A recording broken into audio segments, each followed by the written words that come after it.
July 6 mga lodi, tapos na kami. So ito na. Ito na yung master bedroom dito sa second floor. So ayan.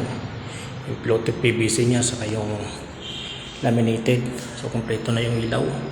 Ito pinalitan to. So pin light kompleto na. Aircon. May bintana na rin saka blinds. Ito lang may blinds dito. Ayan. Ilaw sa lababo. Yung ilalim wala pa yung aluminum yan.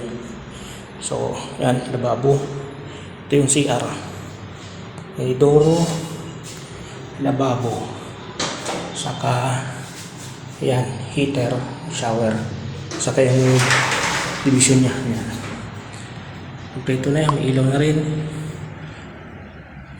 Aluminum to. So ito, matapos ko na rin varnish pinto, bali 6 lahat yan, mano-mano.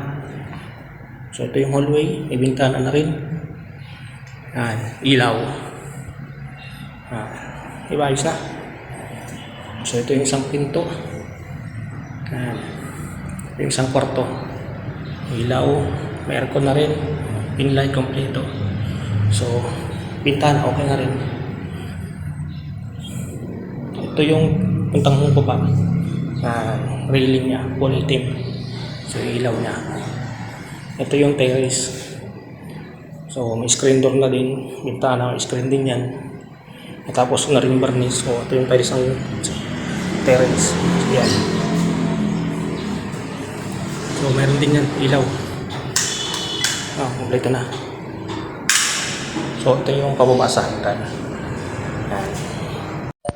Ito na yung ibaba. So tapos na rin to. Ito yung isang kwarto dito sa baba. Tapos na rin varnish niyan. Pin light, center light. Yan, kompleto, aircon, may bintana na rin.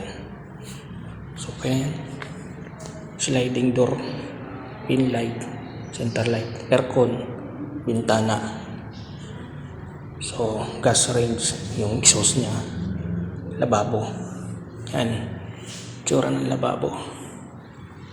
Tapos itong ilalim, aluminum yan, so wala pa yan. So ito yung CR niya. Yan. Yan. May bintana na rin. Sa ilaw kompleto na rin. So aluminum door. Ito yung papunta sa labas. So yun lang. Tapos na kami mga lods. July 6, 2024. Ito na yung tagiliran mga lods. Yan. Kompleto na.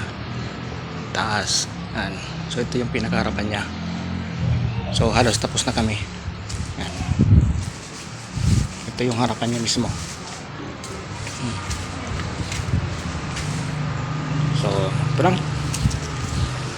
Till next project.